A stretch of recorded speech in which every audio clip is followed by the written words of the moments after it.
All right, it's confession time. Welcome to my therapist couch. I am the king of starting, and I am the king of failure at finishing, and it's something that I've learned about myself. I'm a quick start in Colby. I do all that. But today, I have one of my new dear friends, and this man and I became instant friends because he is the finish line to my start, and him and I see the world the same. We talk about business the same. We do business the same, and he is a fucking genius, for lack of better terms. I think today's podcast could have a label on it that costs $10,000 just with the lessons that Kyle shares alone.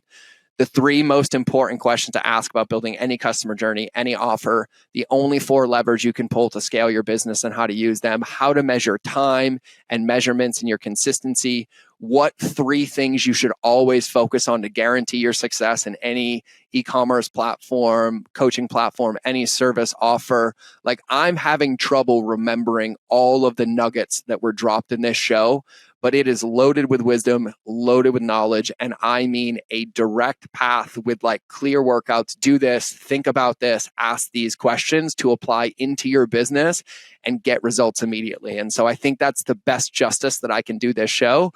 So without further ado, I'm going to stop bumping my gums so you can get into the value, take a whole lot of notes and go rocket ship. So without further ado, here's the episode.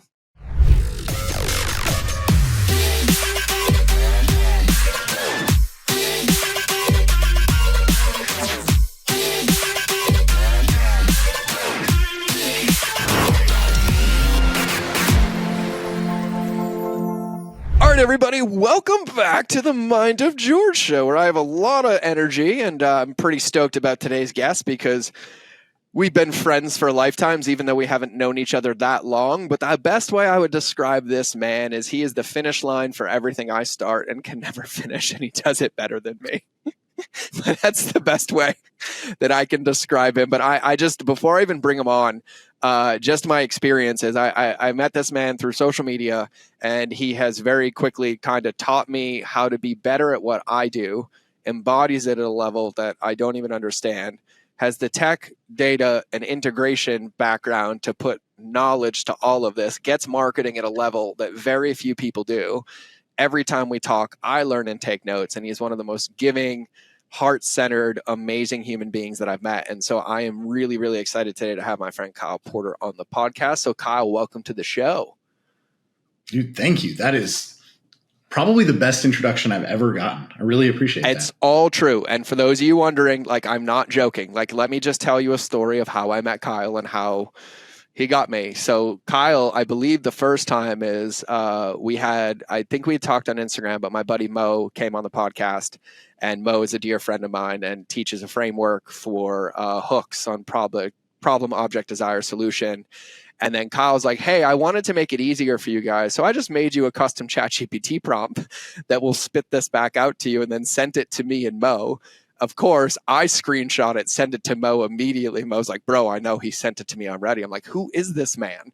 Right? And then every time I DM'd him, he's like, I'm here to help. And I'm like, hey, man, I have a friend at a company who could use some help. He's like, oh, let me help. And then every single time he's service forward and service front, and he shows up like that authentically. And that's how Kyle got in. And that is just from day one been the reason that I'm like, oh, yeah, I'm in. And so I appreciate it immensely, man. Yeah, absolutely. And I think it's such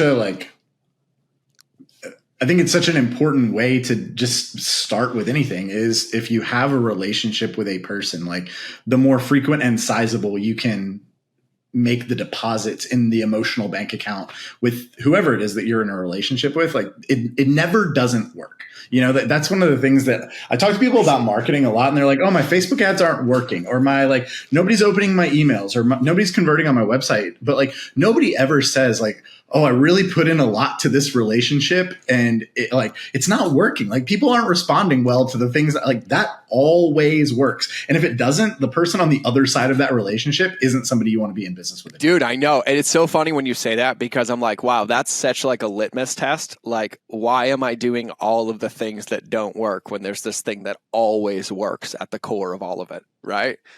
That's right. Which is funny, because I think that's probably where we're going to start the show based on what we talked about before we even hit record. But before I do that, can we set some context a little bit? Because you've had quite a bit of like life experience in buckets and Sure. learning and getting here. But like, just in your lens, like, how would you kind of describe your evolution of like how you got to here, right? And what is here? Like, what do you love doing? What do you love focusing on? Like, what's that thing for you? Sure.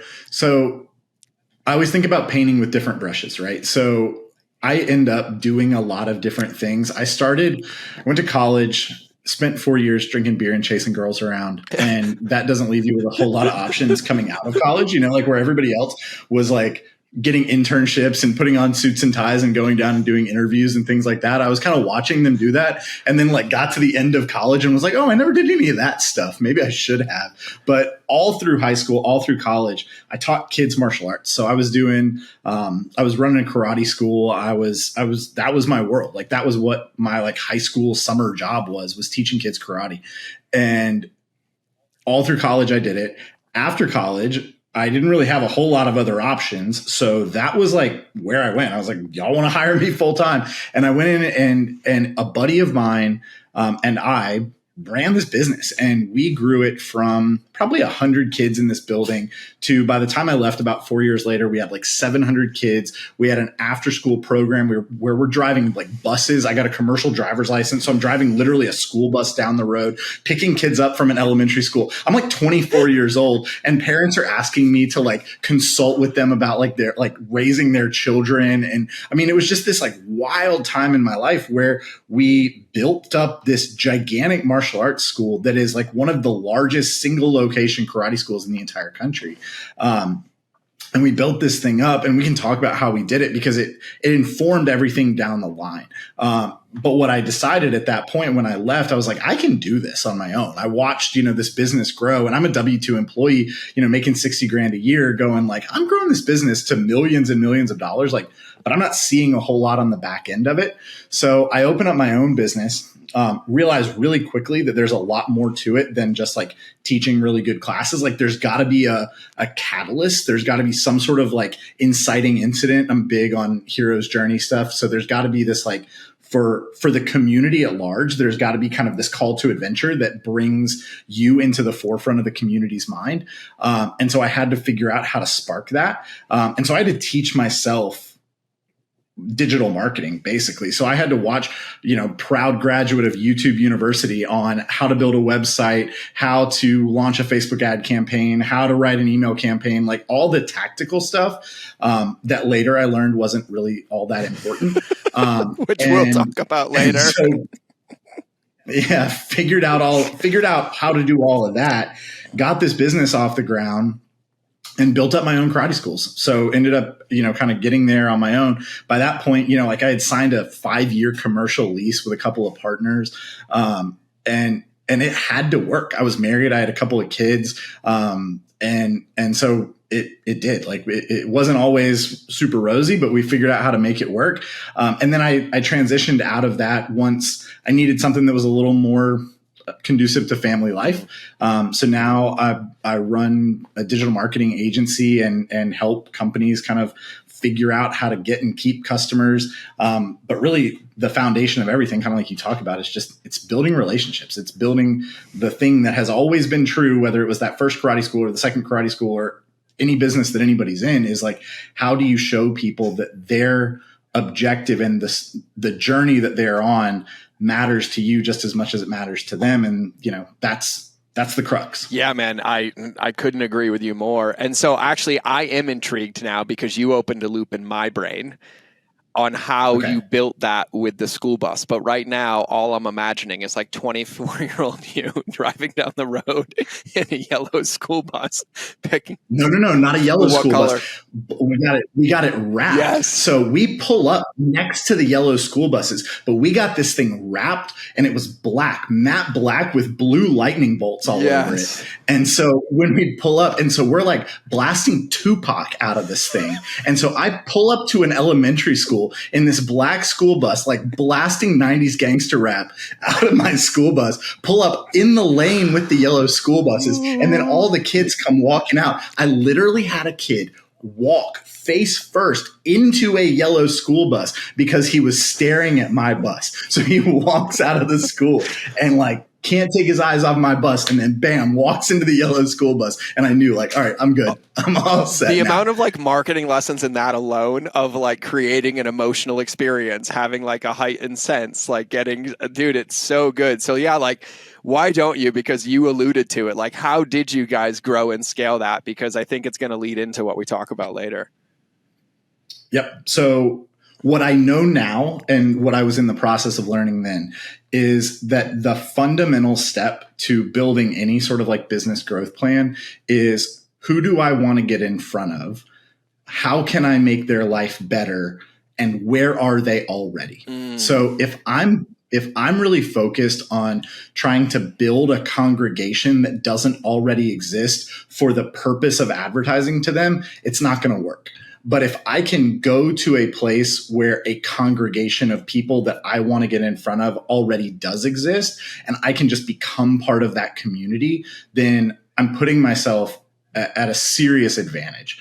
So that's what we did, is we looked around our building and we went, there's 6 elementary schools here within, 3 miles of this building, where I can go, and these kids are bored out of their mind. They're 5 to 12 years old. And if I can get in and do PE classes, if I can do gym classes in these elementary schools, and I can show them that, like, all these kids who are playing baseball, football, basketball, soccer, all these other sports that are kind of like that traditionally catch kids, the team sport activities, if I can show them that what we're doing here is something different than what they expect, and it's not no shade thrown at this, it just wasn't what we did, but we're not the like bow sensei master count in Jap. Like I was Coach Kyle. We wore athletic, like warm up stuff. I'm in there doing we're like hitting heavy bags and stuff. Like that's the kind of martial arts stuff we were doing. And so we got in there,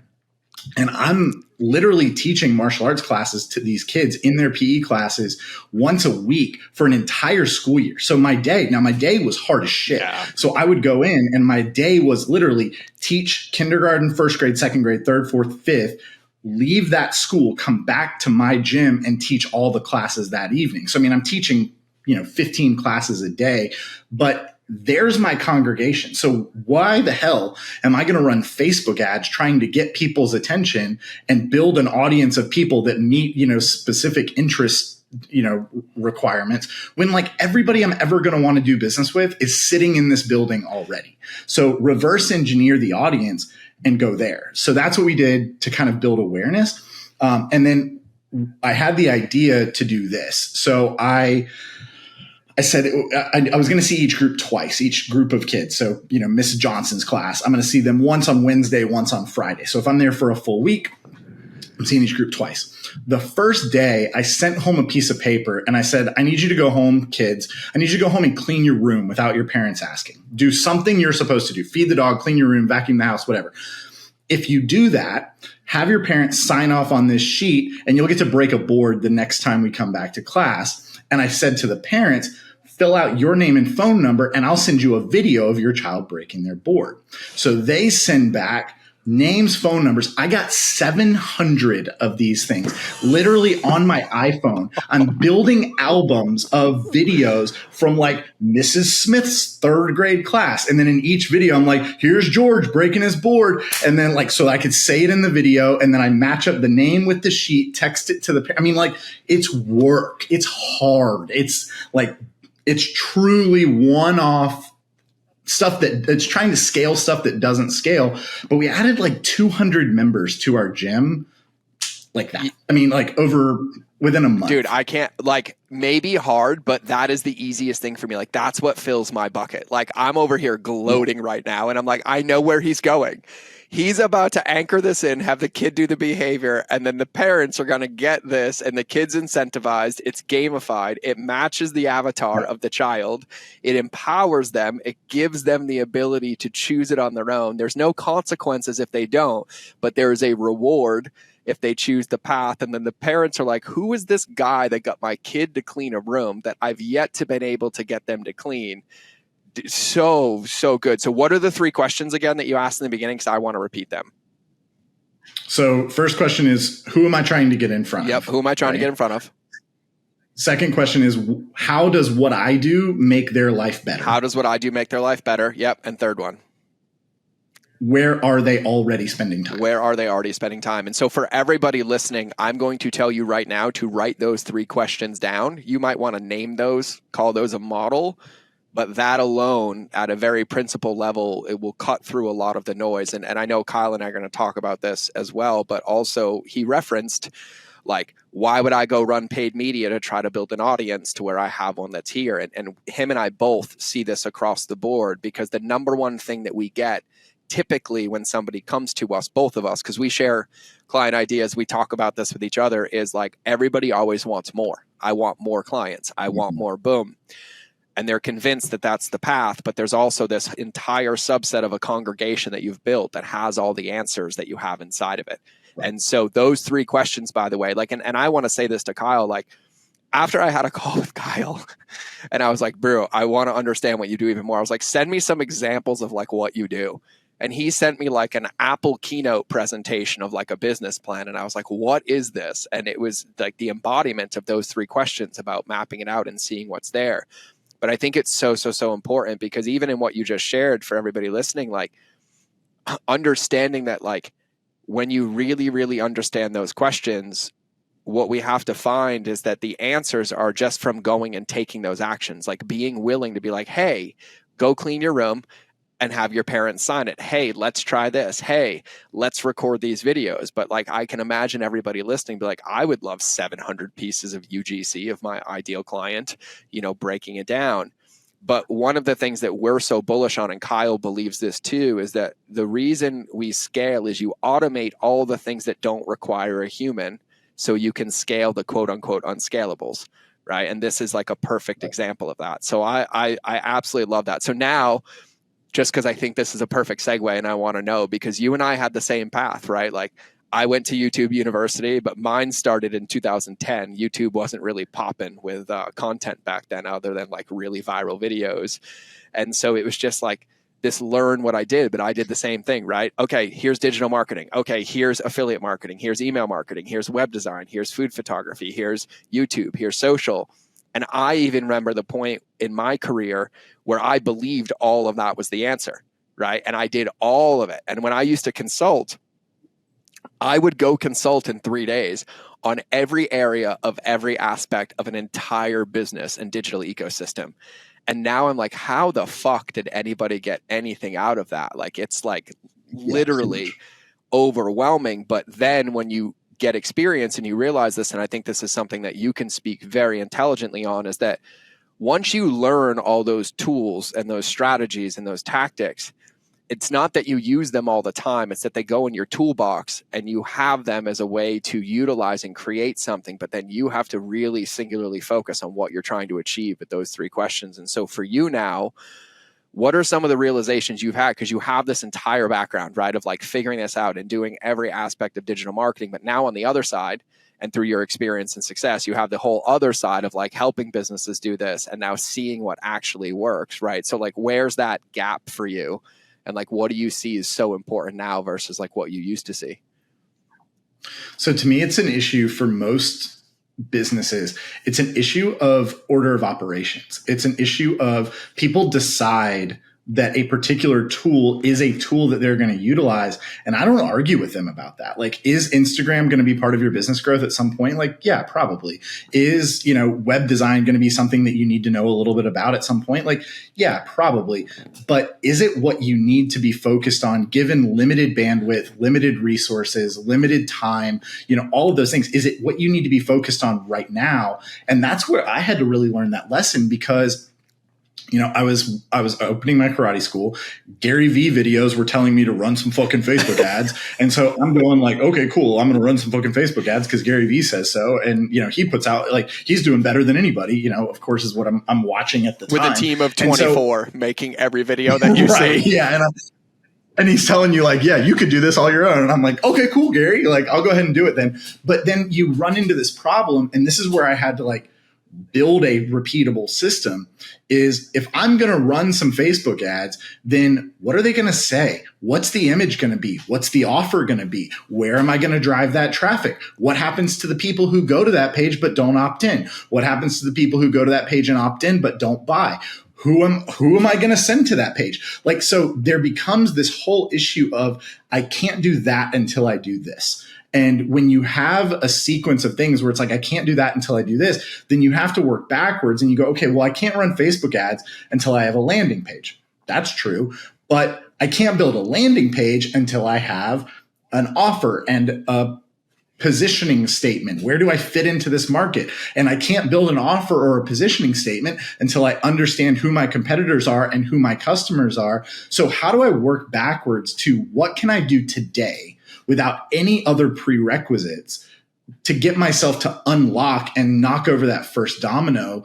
And what I realized is the first thing I can do is decide, because there's no wrong answer here, decide on who is it that I want to try to serve? Because I can be the like martial arts, high energy athletic type gym for the kid who struggles with confidence and is getting bullied and would never dream of playing, team sports like baseball and football and soccer and that kind of thing, because it would get in the way of his, chess and violin schedule.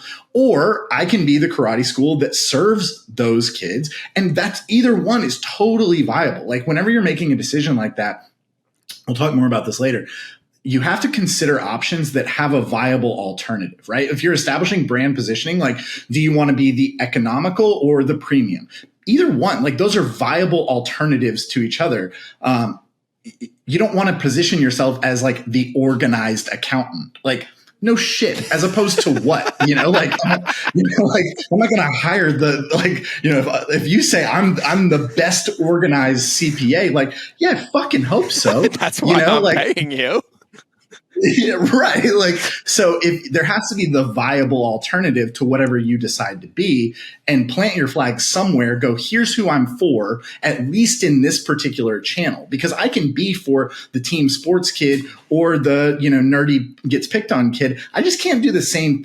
I can't be for both of those people in the same ad copy, the same landing page, because they may accept the same offer, but they're going to accept it for different reasons because it solves different problems for them. That's why it's not about the offer first. It's about the customer first. Yes. So who's the customer? What do they need? Then how do I match up the benefit of my offer with the need of the audience? And that establishes my positioning for them. Yeah, dude, I'm gonna go ahead. Keep going. Everything else falls in place, because then like the landing page writes itself, the ad copy writes itself. It becomes self-apparent, like what the ad actually needs to be. And when you start by putting the cart before the horse and going like, okay, let me run a Facebook ad, then like you end up with so many roadblocks that it becomes almost impossible. Yeah, and a couple notes here, like quite a few actually. Actually, you'll appreciate this. So I interviewed the head of partnerships at Optimonk the other day, and he came with like some principles for an incredible e-commerce experience, but he came with some examples, right? And so for everybody, like just on something Kyle just said, when you think about like that positioning or that viability, right? So I'm going to give two examples. One is like you think about the CBD market right now, right? Like everybody is selling CBD. It's everywhere, right? Like if you just go launch a CBD, good luck standing out. But one of my clients and my dear friends, Angie and Mike Lee, was sold CBD very early on. We're like, okay, cool. But they were like, we want to be the best tasting CBD. They're like, we don't want to talk about CBD, CBN, CBG. Like, no. Like our avatar is a 50 plus, 45 plus, never heard of CBD, never tried CBD, is scared of it. And we want them to have the benefits and have it taste good, right? And that positioning. And then he showed me a company yesterday that cut through the noise for me. And I've yet to see like a better example, because you're like, oh, if you ask me right now, if I would launch like a protein in the market, I'm like, nope. Or a collagen in the market, I'm like, nope, not without a positioning. But this company, it's called MyAvi, like obviously. And it's a collagen protein, and it's like the obvious choice for better hair and for better skin and for better nails. And every single one, because I was looking at it when he was breaking it down, was like the ad matched like just that one pain point. And then when you got to the landing page, it matched that just same one, right? And they went from a $10,000 bootstrapped to 8 million in 2.5 years in the last 2.5 years, right? And so I want to give some credence to what Kyle is saying. But, for years, I used to hear this all the time, and I know you've heard this, and you hear marketers saying this all the time, is like, well, if you have a problem and you have money, you don't have a problem. I actually believe you have a bigger problem, because it allows you to invest in the wrong things without having the things in place that Kyle's referencing and talking about. And one of the beliefs that we were talking about before the show, and I think this is one of the most important ones, is that people tend to get convinced that they don't have the path or they don't have the answer. And so they'll have this pool of customers or this pool of people that are in their ecosystem, and they will be convinced that their answers are somewhere else, right? Like they're going to go find them, or I need to go find this. And you and I share very similar beliefs around this. So I would kind of love to hear you break it down of like, what do you mean by like starting on like the back end and like working forward? Because I get it, like in what you said, right? When we were talking before about like going to your existing audience, but for everybody listening to this, one of the things that really, really matters here, and we've said this on the podcast before, is a lot of you think that the presence, right, your offer itself is what's wrong, but yet nobody ever opens the wrapping paper, and then you get convinced that it's your offer, right? Or that it's the thing inside the box, but they never open the wrapping paper. And what we're talking about is understanding that it's very rarely ever the offer, but it's more so the personalization and the positioning of it, so they understand that that offer is for them. I think that's a fair way to assess that. Yeah, I agree. That's exactly, because it's not about what you get, because the benefit of martial arts training, like all those kids that I ended up teaching, all of them were in exactly the same class. They were sitting next to each other on the mat, but they were experiencing, by receiving the same service, they were experiencing and receiving very different benefits from that service, because they came in with very different problems. And so what I always tell people is there's 4 ways to grow your business. Literally only 4, not 3, not 5. You can either get more eyeballs, more attention, more opportunities, right? Call it what you want. Yep. Like it's leads, it's traffic, it's at bats is basically the way to do it. You can get better at those at bats, so you can have higher conversion rates. Yep. I can get more leads, or I can get more sales out of the leads I'm already getting. I can increase my margin per transaction, meaning my average ticket value can go up. I can have, and that can happen 2 ways, right? I can either increase prices, so I can receive more on the front end by upselling, cross-selling, adding additional value, making my thing more valuable, or operationally, I can do it by creating operational efficiencies, right? It costs me less to deliver the same service, right? And that's a little nuanced, but so I can get more leads, I can get more conversions, I can get more margin, or I can just get more transactions. And for people who are in the space that we're in, particularly a recurring revenue model, relationally driven thing, so many people focus on the first 2. How do I get more leads? How do I get more attention? How do I get more sales? How do I get more customers? When the back 2 will grow your business just as well, just as effectively, and with less operating expenditure, with less effort, with less money. If you just get better at what you do, so that people are willing to pay you more, and so that they stick around longer because they're invested in the relationship, there's no marginal cost to that. There's no like, oh, well, now George is sticking around as a client for another month, so I better, it's not how it works. Like, so if all you do is focus on turning your retention rate from 6 months to 12 months, that has exactly the same net effect as turning 100 leads into 200 leads, but it comes with a lot less complications for you as the operator. 1,000%. Like for everybody listening too, like when I go into a company or a company comes to me and we start breaking this down, the first bucket we always start in is who is existing already, right? And the number one question I ask, and they're like, I need more leads. I'm like, amazing. If I took every previous customer that you've ever had and I put them in an auditorium, would you stand on stage and feel comfortable that you helped them all? And they're like, no. I'm like, great. So we know where to start, right? Because you go in and for you e-commerce people listening, for you anybody listening, right? Like one of the ways here is like in option number 3 of like increase, average order value or increase lifetime value and operating costs, right? The cost of acquiring a customer versus keeping a customer, even when you're not paying, right? Just the cost of energy to go from somebody who's consciously incompetent of you, right, in the Eisenhower matrix, has no awareness, and then getting them into your ecosystem, that could be anywhere from a month to 6 months. But once they're in and they have that relationship, they're already in and they're endowed. And those people, they're the best source of information, 0 point data, right? These are the people that have the path of like, here's my challenge, here's my solution. And one of the things that I see a lot is that people get going and they get clients and they're like, yeah, totally. Okay, this offer's working. Now I want to go add another one. Not let me deepen this one. Let me make this one better. Let me realize that it's always going to be the same workout. And then you get caught in that trap of like trying to fill more in. And then what eventually happens, and we see this across the board, they're convinced it's more. They bring more in the front, but it creates more damage in the back, right? Because the people in the back aren't getting cared for, right? They're not getting the results. They're not going through the program, right? And so then it just becomes this system that you're just chasing and chasing and chasing, and it kills you eventually until you learn the lesson. And so it's huge, when you talk about this. So like for you, what I would love to hear is like, because you talk to a lot of entrepreneurs, right? Like what are some of the ways that like you hear like the challenges they're having, or like the focuses they're having, like the mistakes that they're seeing or making, and like what you really help with? Like for me, like number one, people come to me and they're convinced that they need more clients, right? And then number two, like, oh, I need to be on more social media. I need more content, right? And it's the ways that these represent, but you're so clear now. And like, okay, when you have these three questions, right? So like, what are some of the big things that you see, the big mistakes that people make, the wrong focuses when it comes to any of these things that you help people with? The biggest issue is an issue.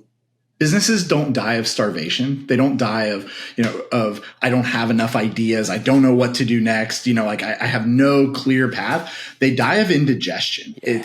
I have so many things that I could be doing that I have no idea which path I should start to go down, because they get overwhelmed by this opportunity cost of, if I go down this path, I feel like I won't be able to go down this path.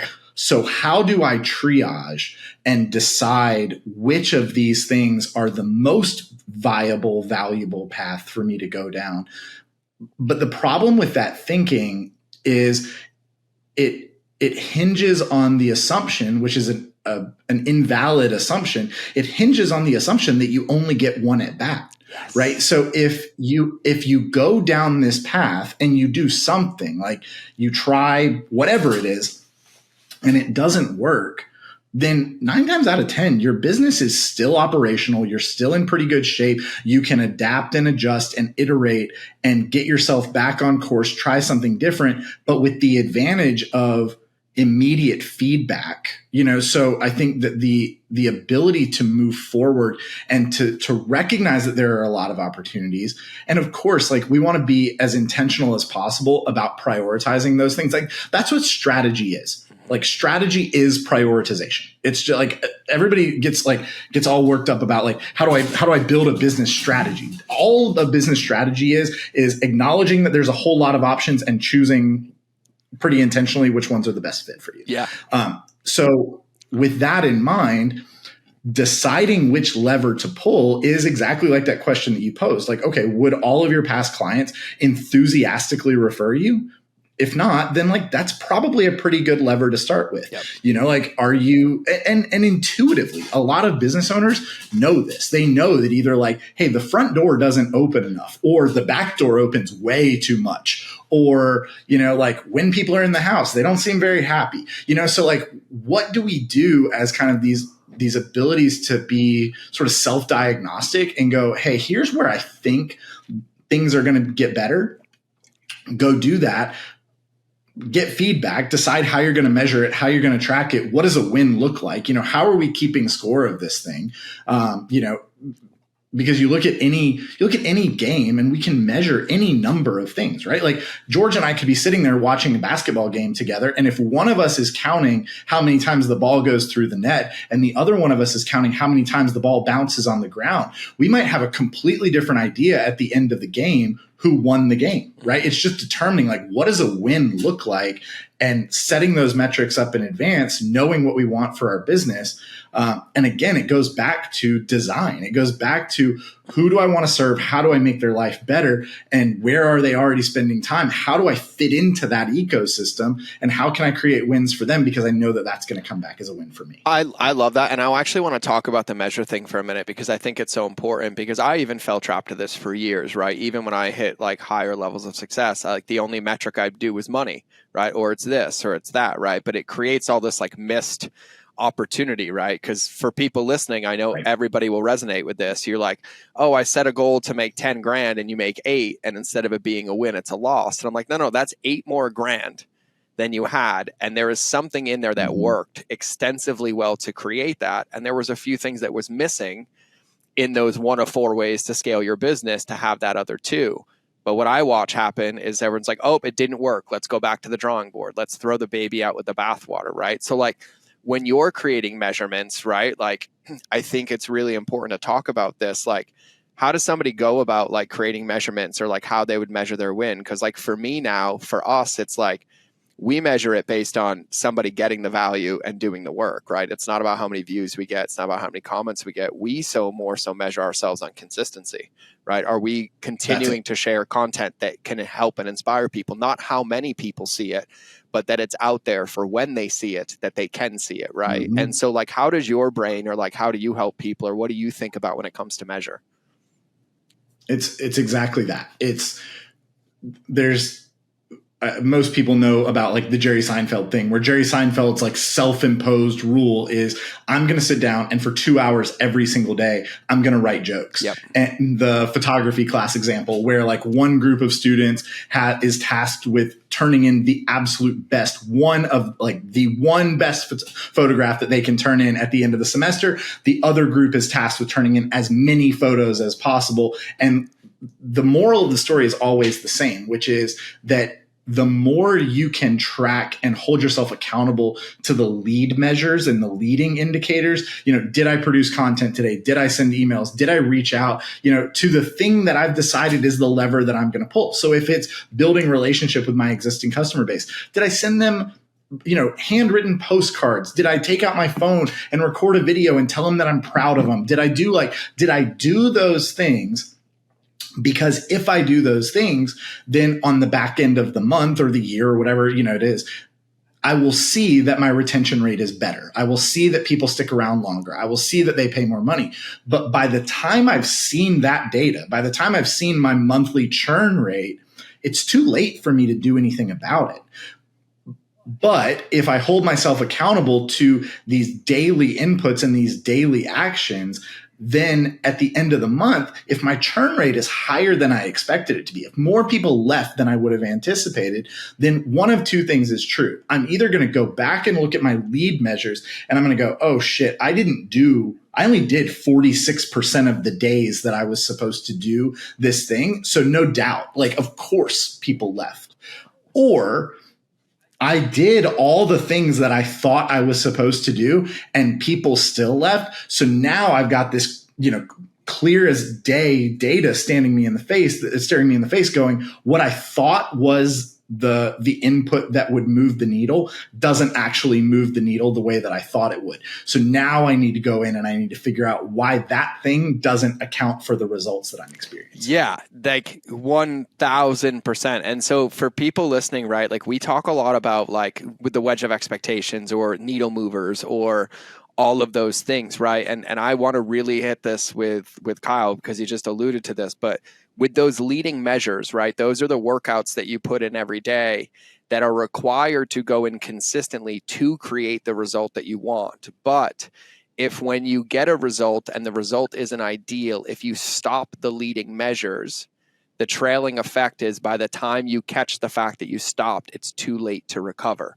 And so when you think about the core functions of your business and you think about those needle movers and those things that you have, like those are the things that you have to protect over everything. So even earlier when we're talking about opportunity cost or priority, the priority comes for after those core behaviors are done, after those needle movers are done, after that consistency is done, because without it, you don't have an accurate frame of measure, right? Because there is no one size fits all. Like no marketing campaign works forever, no video works forever, no anything works forever. But the consistency piece is the piece that gives you the information to make adjustments and measures, because you have the data and you have it out there. And so then my next step, and I would love your thoughts on this, is like when you end up in those situations and you help a lot of people audit this back end, I'm assuming you kind of go straight to the customer source, right? But like, how do you go about like collecting that data, right? So you look at somebody's launch, like you look at this thing and you've been consistent with your behaviors. How do you make adjustments? How do you collect data? Like, how do you go in that? Do you measure it through like one of those 3 questions, or like try to put it in one of those core functions of business, or like what's your process like? So the first thing is making sure that you don't put too much weight on any particular snapshot of data, yes. Right? So if we look at one singular moment in time and we go, hey, my conversion rate on my landing page was this, or my number of impressions was this, or my retention rate was this, or whatever the thing is, as I measure it from the very front to the very back of the entire ecosystem, if I take a picture of it, I can't put too much weight on any number within that picture. But if I take a picture of it today, and then I take another picture of it in a week, and then I take another picture of it a week later, and I watch, if I instead of focusing on points, if I focus on trajectories, then I can start to look and I can go, hey, this is moving up and I don't want it to be. So why is it moving up? This is moving down and I don't want it to be. So how do I get it turned the other direction?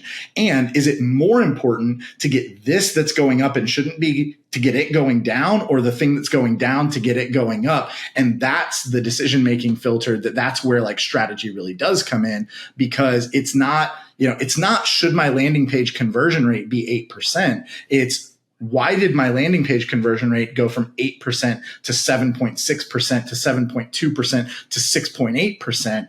That's alarming. Like, that's what I want to figure out, and then go, okay, cool. Now I know that I need to adjust this here.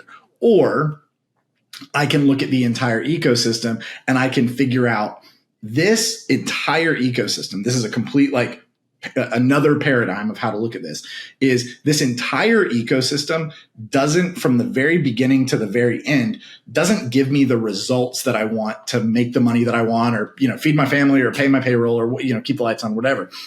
So when I look at this, if I insist on looking at it as a snapshot and making one decision, which of these things feels the easiest to manipulate right now? So is it that I could get more clicks, or is it that I could get more conversion, or is it that I could do better in my sales appointments, or is it that I could do this? And what would that end up doing for the entire ecosystem? Because that's where, everybody calls everybody calls these things vanity metrics. It's, how many clicks did I get? And they're the marketing agency metrics. It's look how many clicks we got you. Look how many Instagram followers we got you. Look how many subscribers we got you on YouTube. Look how many whatever. And those things, they're not vanity metrics. They're just upstream, and so sure, if you only look at those things, then you're not doing yourselves any favors. But those things are precursors to profit. So you have to look at those things and go, how do I take my landing page views and turn those into thank you page views? How do I take my thank you page views and turn those into booked appointments? Because that's where those numbers start to matter, is as they relate to other numbers. And that's where I can start to make manipulations. Yeah, I love that. One of the things when you were talking to that came to me, and this comes up to me all the time, but I would love your thoughts on this, is that I also find a lot, and myself included, that when measuring, my measurement windows were way too small to allow me to see a result, right? And it's like, one of the things I see is people like, oh, I want to build this business in 3 years, but they're measuring in 2 weeks, right? They're measuring in 30 days. Yeah. They're like, hey, I want to lose 100 pounds. I've been working out for 2 weeks. Why haven't I lost 60 pounds yet? Okay, I'm going back to the drawing board, right? So like, how do you think about time and measure, like, in relation to even business? Because like, as you're speaking, and I love hearing this, and for everybody listening, like, even in that example that you just gave, it's like understanding that a journey or that a customer goes through isn't necessarily linear, but there's stages, right? And to break it down and to learn from it, it's not that you rebuild every stage. It's that you go look at The ones that are performing ideally, you get the number, you get a picture as a triage nurse of like, oh, this is happening here, this is happening here. And then from that, you prioritize which bucket would have the biggest impact on the company, right? Might create the most retention or increase this or reduce the workload here. But I also find that like in measures, it's like the paradigm exists of like, oh, I put a Band-Aid on it, it's good forever. And it's not, right? It's that works for right now. I make that adjustment. So like, how do you see like measurement windows and time and things like that? What do you see with clients? So I'm really big on managing predetermined environments. And what I mean by that is, and I can talk about a few different ways that I do it, but similarly to how a personal trainer might tell someone who wants to lose 100 pounds over the course of 2 years that like, I don't want you to weigh yourself every day. I want you to weigh yourself every Friday. Yep. Or I don't want you to like, that's the answer. I think that's the short answer to your question is I don't want you to be constantly clicking refresh on the back end of your Facebook ads manager. I don't want, because that is going to send you into panic mode unnecessarily because it forces you into a time horizon that's way too short. And I'll do things where when I'm working with clients, I'll tell them like, okay, let's say that you have some service offering and it's $1,000. Well, a lot of people are looking to that third lever. How can I make each transaction more valuable? But people are resistant to raising their prices, even as they get more reps and they become more valuable as service providers. So I'll tell them in advance, instead of making the difficult decision in the moment of, am I going to raise my prices or not?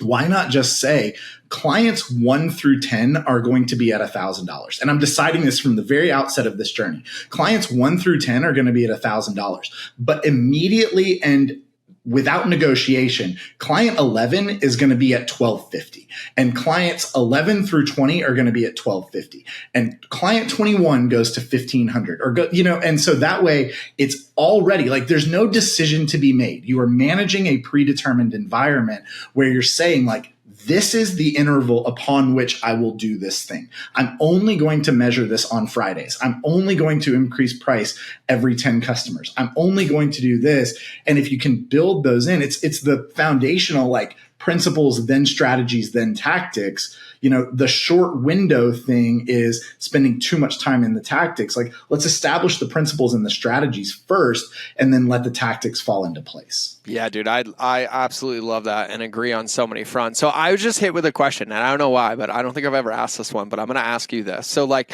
for everybody listening, right? Like if you were to say like these 3 things are like the most important things to focus on, these are the things to think about, like these are the things that I would give everybody to take away to like understand how this works. Like in your world, like in knowing that like there's a whole lot of me's listening, right? Like just like me, just like you, like in all of this, like what do you think are like at that core level, like the core needle movers of either thought, of either process, of either focus? Like for your dream person, like what are the things that you think are like the top 3 things that they should pay attention to or focus on or really, really understand to give themselves the best chance of winning in the environment that we live in now? It's 3 things, but it's really one thing. So I love it. The first element of it is, who am I talking to? Mm-hmm. It's who are the people that I am uniquely qualified to serve and help and make their lives better. And because even if you have a wide variety of potential clients or customers, we have a client, this is a good example. We have a client that does, they're an e-commerce brand that does like non-alcoholic drink mixers, old fashioned mix, margarita mix, nice. Bloody Mary mix, stuff like that. Well, there's this huge population. If you read reviews on Amazon and you read reviews of these products, there's this huge population of people that are recovering alcoholics or non-drinkers that use these products with soda water to make mocktails so that at the cocktail party, they're not the only person holding a can of Diet Coke and they don't have to have that conversation. That market exists. Yep. It already exists. So if you own one of these companies, like do this, right? no one is speaking to that audience. No one creates, advertising and marketing collateral to that audience for that category of products. Similarly, for that category of products, there are bourbon and scotch and rye whiskey aficionados who only drink specific brands of bourbon and who are very, very discerning about the things that they combine with the spirits that they love. And I can be the non-alcoholic drink mixer company that serves both of those audiences. But like I said before, I can't do it with the same landing page and the same ad copy and the same creative and really at the same time, because it's fighting a war on two fronts. So choose, plant your flag, decide who you're going to be for in this immediate moment. That's the first thing, because you can be both. You just can't be both at the same time. The second thing is getting really, really, really clear. We alluded to this earlier, but on why people would buy from you to solve the problem, not to get non-alcoholic drink mixers, but to not have to. That's the problem they solve, is not we have old fashioned mix. Nobody woke up in the like at 3 a.m. in a cold sweat going like, oh my God, I can't find old fashioned mix. But what they do wake up at 3 a.m. is like, I might start drinking again just to avoid the conversation about why I'm not drinking. Like I'm so tired of having that conversation. There's emotional toll and impact to that question and to that pain point. So when people seek out solutions, the example I always use is if you're a therapist and you help people fix their mental health and get their stress and their panic under control, your competition in the marketplace is not just other therapists. It's not, because the customer that you are serving may also be considering the liquor store as a solution to the problem that they're experiencing. So what you've got to get really clear on is, who am I going to be focused on? Why would they buy it from me or buy this solution from me when they have so many different alternatives? What do I offer them that no one else does? How do I make their life better in a way that no one else does? And then on the back end, the last one, sort of the third part, is how can I get so obsessed with customer results that I have to spend way, way, way, way, way less time focused on customer acquisition? Because if I'm so relentlessly and obsessively focused with getting my customers the results that they're after, the communal side of things takes hold, and I don't really have to worry about customer acquisition because my existing customers handle it for me. Yeah, oh my God, I love this. So I'm going to call out a few things that are really, really important. Number one, dialed, spot on. Number two, I want everybody to rewind and listen to that again, because one big mistake I see is people think that because they have the features and benefits of their products clearly labeled, that that's how they market. But what we fail to understand is that our customers don't speak that language yet because they're still having pain in their life. And so I can tell them that it will give them confidence to be standing in that event and have a drink in their hand, but that doesn't mean anything to them. But when I tell them they'll be able to stand there and never be questioned why they're not drinking again and have the courage and confidence to go happy, be out and do it, that's something that resonates with them. And that's a big part for me that I see, is that a lot of people get stuck thinking that their product doesn't work or their message doesn't work. But in actuality, you're just speaking a different language than your customer speaks yet. They can't see themselves in that solution, especially when all we're doing. Yeah, please add. Because the other thing that it does is it informs tactical decisions about what you do as a business. Like, if you know that that's the pain point that you're solving for people and you're allowing them to be out at the happy hour or the cocktail party or whatever, then maybe as that manufacturer, as that business, you decide, ooh, we need to put these non-alcoholic drink mixers into travel bottles where I can now go into the bathroom with my soda water, dump this thing into it, stir it around. Like it's a product offering decision now based on the problem that it solves. Because, you can sell it as a 24-ounce bottle that sits on somebody's bar cart, but that doesn't help them if they're out at, happy hour after work. But if I know that that's the problem that it solves, then now I can tell them, that's why we made it in this format, or that's why we're presenting it to you in this way. 1,000%. Like that's the big, and I'm talking about this now because, like, in the last 2 weeks, I've done 3 customer journey intensives with people that I love. And the number one thing that I did more than anything was translate what they can say so clearly about what the benefit is going to be when they get here and put it into the language of what it looks like in their life right now, right? So like if I tell a woman, like, I'm going to help you unlock your voice, that doesn't mean anything for her right now. But when I say you'll be able to advocate for your needs and tell your husband how you feel for the first time in 10 years with confidence, that now she understands that, like, that is exactly what I mean when I say use your voice, right? But if they can't see it, if they can't feel it, and one note for me is that when they read it, when they see it, when they watch it, they have to be able to picture themselves in it, not picture it like it's me teaching them something, right? Like the word that I use is texture, right? It's like it has to be textured to match how it shows up in their life. And you went through it like so seamlessly, but for everybody listening, like, this is the name of the game. For me, marketing is translation, right? It's putting it into a language where they can feel it and understand it in their life, in their body, so that they can lean in. And then when they're through the result, then they're like, oh my God, that's why I untamed my voice. That's why I achieved X. But they don't have a frame of reference or a result to do that. And so what Kyle said on number 3, I want everybody to hear this. You will never scale a company without community. You will never scale a company without results.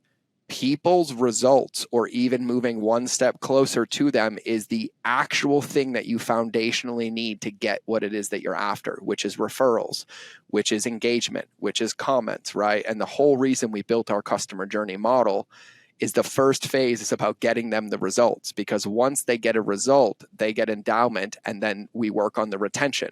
Because once they get a result, they trust us, they feel safe with us, and then we retain the relationship as they continue to have that result. And when they have a result, and then the relationship from the retention, referrals happens by accident, because they become the walking billboards. They're telling people, oh, I'm doing this, and they're helping with this. You won't even believe it. The workouts aren't working, but they keep following up with me and supporting me in my mindset. And it's, oh my God, it's so much deeper than this. And like, I can't, and like, you don't realize it. And I was on a call this morning, and the guy's like, all right, guys, I got to tell you the story. I slid into George's DMs and said I needed him. He got on a call. He ripped me an asshole and said, I will never let you pay me money because you're not ready. And then proceeded to give me a year's worth of work to do for free. And he's like, he didn't take the money. And I'm like, yeah. And everybody on this call since that day, Nick has put me on 6 or 7 Zoom calls with people. I've had 250 people add me as friends on Facebook. I've got 3 speaking engagements, and none of that was in my brain. I wasn't thinking about that.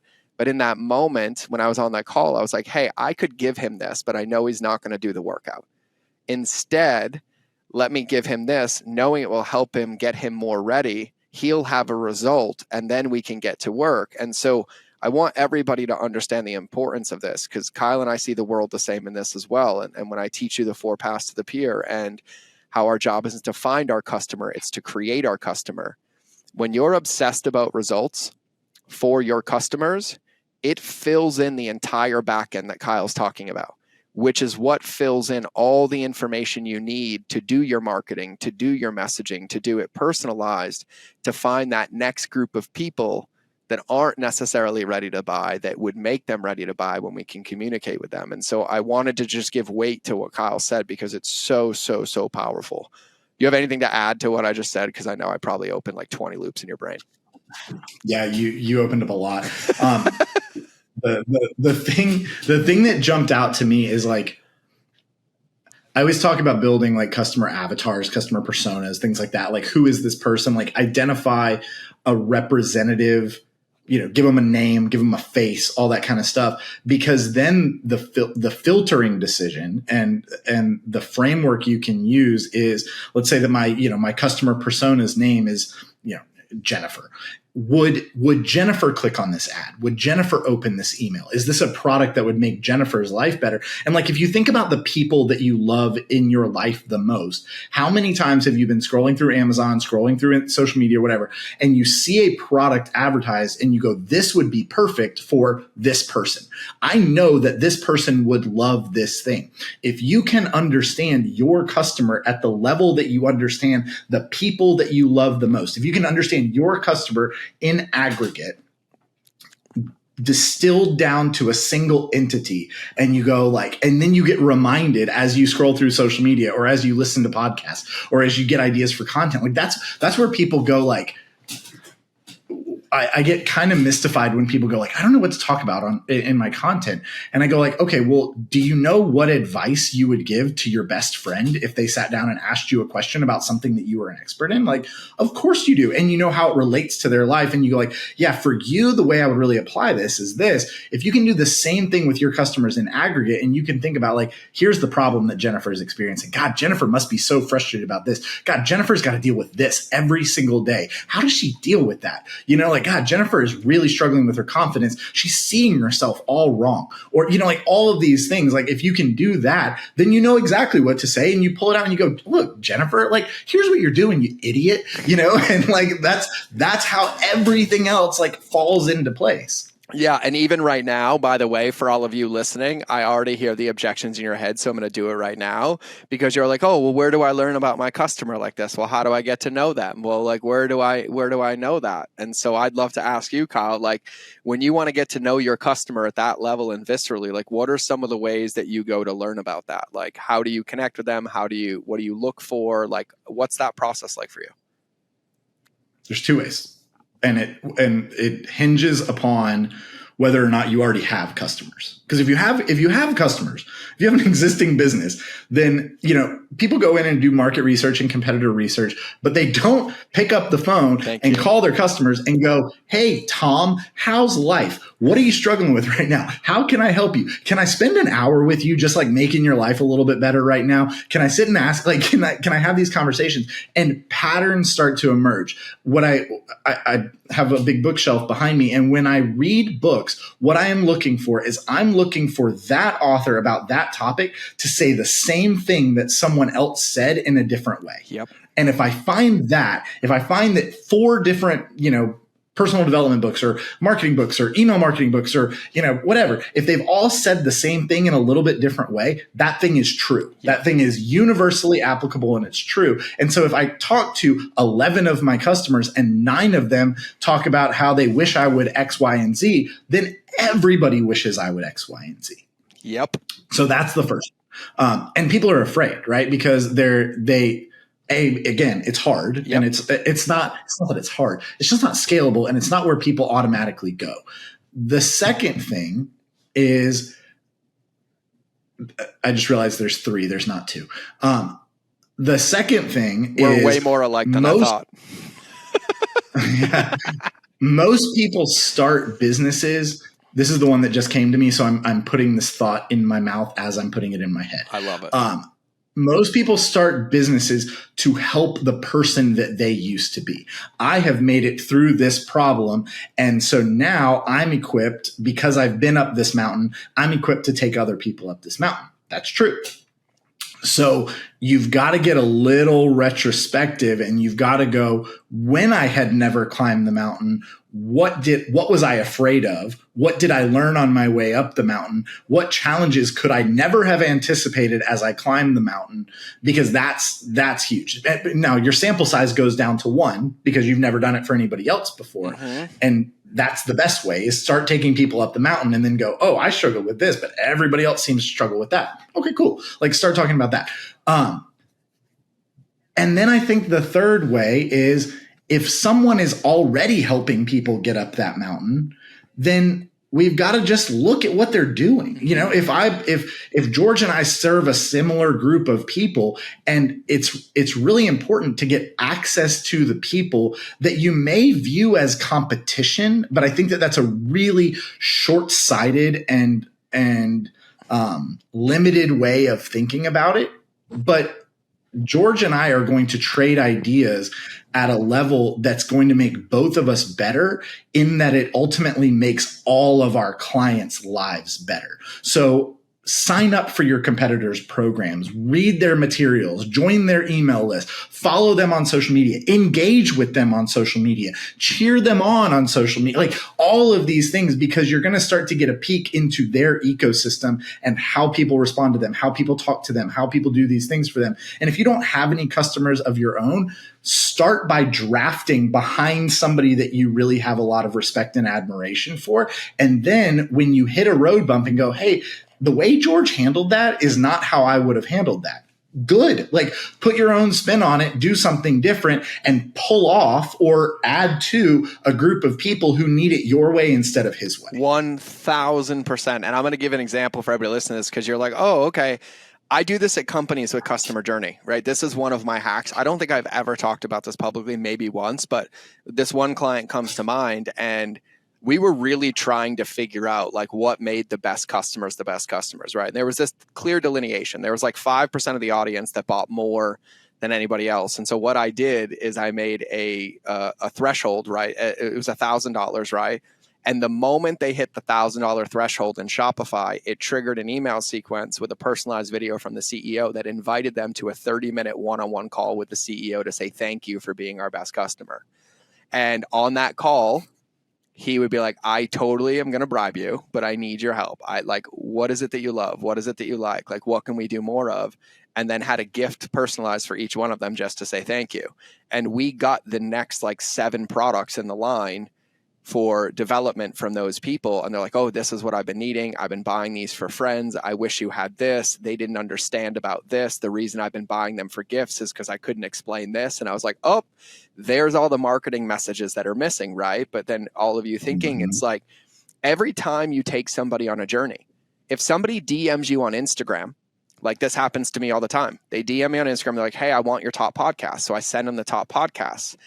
If all I do is send those, and then I never follow back up, I'm not really learning anything. And so I sell them like, hey, I'd love to know how this worked for you. I'd love for you to let me know if I can make anything better. And if not, I'll reach back out. And then occasionally I'll go in and be like, hey, did you listen to the podcast? Like, did that make sense? Like, oh, it was confusing, right? Like anywhere where there's an inflection or a change in a journey, you have the ability to get feedback on that process, and you have the ability to get feedback. And so just thinking about where you can create these connection points, because the one thing I'll challenge that Kyle said is that it is scalable for me, because it's the only thing that scales, right? It's a direct source. I used to watch companies pay $5 million for a data set from Spins. And I'm like, I can get you that on Zoom in an hour. Give me your email list, right? And I'm like, hey guys, we're doing a Zoom call with the CEO, and she's going to teach you these 3 things for free. And at the end, we just want to ask you some questions. Who wants to come? And 500 people sign up, right? And then you get off the call, and then all of a sudden you have your best e-com day, because after the call, they'll go buy your products again because you asked them questions, right? So you have to be willing to get in the game. And for you listening to this, your offer, your product, your service, your content is only as good as the person receiving its ability to understand it and implement it. And if we think that just because we have an offer, or just because we made the video, or just because we made the content, that it's done, we're losing the part of the game that really, really matters. Because we would never let a client walk into our office and be like, all right, here's 10 grand, help me with this thing, and then give them a workout that's confusing and then expect them to get the result. We'd make adjustments, we'd change it. And you have to keep that in the forefront of what you do. And to summarize some of this, it's like, to go back to earlier, one of the things that Kyle and I know is it's never going to be your offer. Most of the stuff that we're getting to is either what happens after the offer and their ability to implement it and get the result, or how we talk about it before that gets them to understand it can help them because it speaks into their life. And the fastest path to find both of those answers is to go directly to the source. But it's not something that you get to take personally, right? You have to remember, you're not an entrepreneur as a human being. You weren't born an entrepreneur. You weren't labeled an e-commerce owner. You're an incredible human being that's doing something and helping somebody with something that you might not have ever helped before. And to think that the workout that we do on day 1 is the same workout we're going to do on day 20 and day 80 and day 800 is insane. But we are the trainers of the world, and so we have to make adjustments to the people that we're giving it to. And so I want to really, really hone in on this, because everyone's always like, George, why do you do so many free calls? Why do you keynote for free? Why do you send so many videos? Why do you ask so many questions? really, really simple. Every single one of you tells us everything you're struggling with. You tell us what your problems are. You tell us what your pain points are. And then we tailor the content to try to help you in a way that lands for you, because customer journey doesn't matter to me if it doesn't mean anything to you. I could talk about it all day, but until you can apply it or you can put it in. And so I can't give more weight in any way to what Kyle said. And for me, Kyle does this at like an executionary level that I haven't done in years, right? And I looked at his stuff and I've done it. And so to have the data, to have the background, to have the knowledge and the experience, like these are the true things at the core, like the foundational principles that pretty much, in my opinion, guarantee that you win the game if you get it, because then it's just a matter of swinging the bat until you make contact more often than you don't, and then making adjustments till you do. And the faster you get that, the faster you'll win the game. And like the example I use for myself now is like, I just lost 60 pounds, right? But I didn't do it with effort this time. It was kind of effortless because it was a byproduct of my habits that I did every single day. I didn't go out to work out. I didn't go out to lose weight. I'm like, hey, I'm going to do my breath in the morning. I'm going to hit my shake in the morning. I'm going to ask myself what my body needs. And eventually, after like 45, 60 days, my family's like, where are you going? And I'm like, holy shit, I'm losing weight. Okay, got it. And it was so funny because they said it to me. And then the next couple of mornings, I stopped the things that I was doing. And then I was like, oh, wait, hold on. You got attached to the outcome. Yeah, right. I got like acknowledged. I got celebrated. And I'm like, oh, I made it. I'm like, wait, no, back to the basics, right? Like back to the swing, back to the morning routine, back to the video, right? And I think for everybody listening, what you have to remember is that most of the time you get resistance, you get stressed, you get emotional. It's not that you don't know. It's that there's too much cloudiness in the way of the things that we're working. And you have to find a way to get back to those things, right? And I think that that's like the most important part. So I want to put a bow on this one and land this. We're going to have to do part 2, but here's what I want to do for everybody listening. I'm going to let Kyle share his info. I'm asking one more question. But before I do that, I would love to hear from all of you, because Kyle and I could do this all day. What did you learn? Like, what do you want to hear more of? If I have Kyle back, like, what do you want us to talk about? Like, we opened up a lot and we talked about a lot. The 3 questions at the beginning, like the 3 most powerful questions you can write down, the 4 areas where you can scale your business and leverage that opportunity, the ways in which to know and understand your client, what questions to ask, where to go, right? The most important thing for me is that you guys take a belief from today's show or take a thought from today's show and then put it into practice and go swing the bat. But swing it enough times that you can learn and you can go. But if anything opens, send us a DM, send me a DM, and I'll give you Kyle's in a minute. But ask us and we'll hit it, we'll cover it, we'll come back. But I really genuinely want to hear from you, because the faster you can put these principles into place, the faster you're going to start getting results and be able to work on more stuff. And so, Kyle, with that, like, where's the best place for people to connect with you, find you, all that fun stuff? Yeah, best place by far is going to be my Instagram. And that's just at the THE Kyle Porter. And, no periods or anything?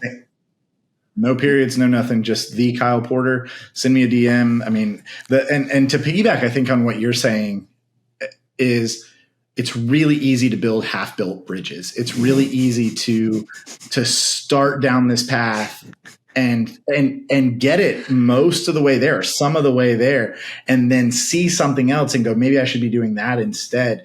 It's never, or almost never, a good idea to abandon the bridge you're in the process of building to build a new one.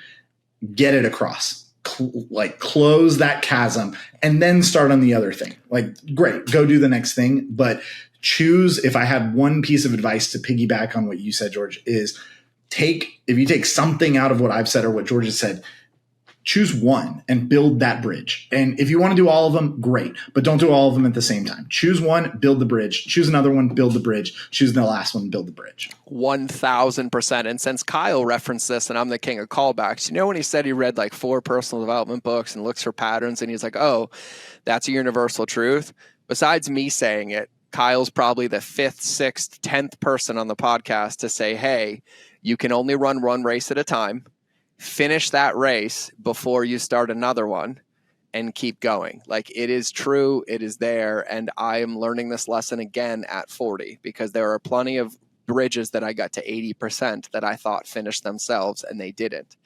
And now I'm excited because I'm putting the fast pieces in those bridges. And it's a really, really empowering place. And there's some valuable lessons, right? And I think it's the reminders we all need, myself included. This game doesn't change at different levels. And just for you guys to understand, like no matter what level I hit, Kyle hits, this work is always going to be there as long as we're in the essence of serving customers and using entrepreneurship as a tool to get it. And so if nothing more, tattoo what Kyle just said on your soul and like take that with you forever. Like when you're going to start the marathon, realize that you can only run one at a time. And it's really important that you get over the finish line, because whether you get the time you want, whether you accomplish the goal or not, when you cross the finish line, every lesson that you learn will be a clear path to achieve everything that you want, but only if you cross the finish line.